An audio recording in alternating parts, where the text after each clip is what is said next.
Welcome back to Les's Life. It's been a while since you've seen me, and I've done a video blog, and there's a reason for that. Les's life has been crazy this summer and this fall. If you follow the Singing News, you've seen on singingnews.com as well as in the magazine read about the passing of my mother. And there was about a 9-week period there where I spent a lot of time in Florida, where both of my parents were in the hospital, various hospitals in various towns, all unrelated to each other. And it was quite the late summer and fall.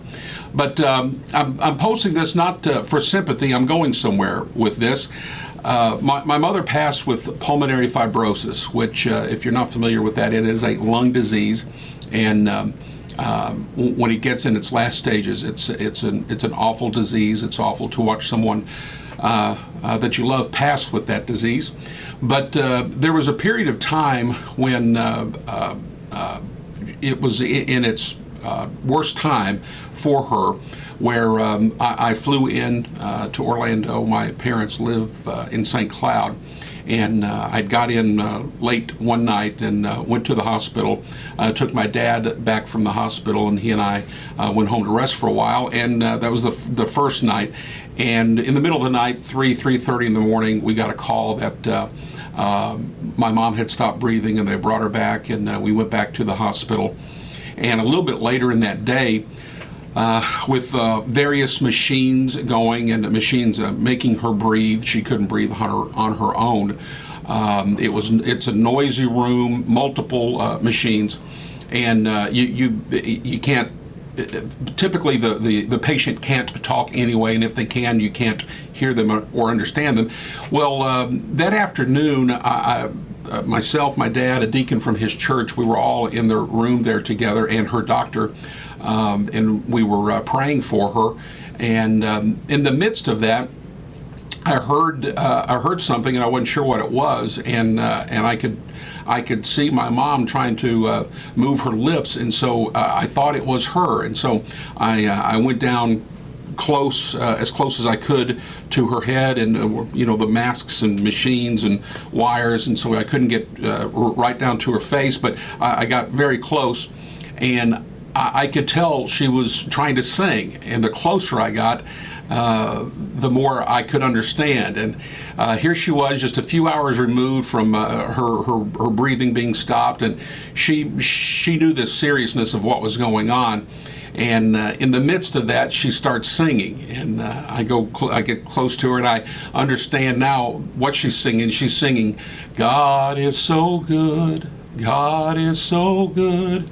God is so good, He's so good to me." And that's a pretty powerful moment for all of us. And just a few minutes after that, I heard what I thought might have been singing again, just kind of a noise, and I get close down to, again, as close as I can to my mother, and I hear, "Amazing grace, how sweet the sound that saved a wretch like me." She was singing "Amazing Grace." And again, just a powerful moment in that room. God was using this time together in a special way. And a few minutes after that, I heard again what sounded like humming or music, and I thought, well, it's Mom again. She's trying to sing something else. And I got down close to her, and I heard, "Oh Lord my God, when I in awesome wonder." She's singing "How Great Thou Art." And again, just powerful time. God using this time together to be able to use for years to come, like I'm doing right now in this video blog.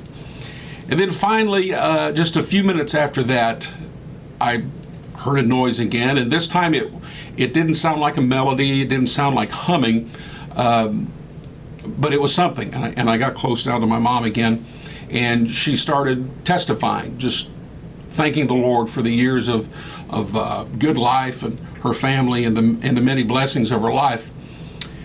And not too long after that, she passed. And again, if you read the Singing News magazine, you are aware that rather recently, earlier this summer, I was called to preach. And so the second time I ever preached in my life was over the open casket of my dead mother. A unique experience, to say the least, and this was my thoughts on that day, and here's where I'm going with this. Again, I'm not giving you this for sympathy. I'm going somewhere, and here's where I'm going, and that is, and I've asked myself this question, and I ask you, the viewer, this question. At the end of your life, and we're all going to die, at the end of your life, will you be singing a song of regret, or will you be singing a song of praise? I hope it's a song of praise and not a song of regret. For 50 years, my mother showed me how to live, and for the last 9 weeks of her life, she showed me how to die. And as I thought about that, I thought about myself maybe being in that situation one day, and my kids looking over me on a hospital bed, and what are they going to hear? Are they going to hear a song of regret from their dad, or are they going to hear a song of praise? It's my goal that they would hear a song of praise, and I hope as you watch this and reflect upon its content that you'll study that for your own life. What will it be at the end of your life when your family's looking over you and looking at their mom or their dad, their grandma, their grandpa?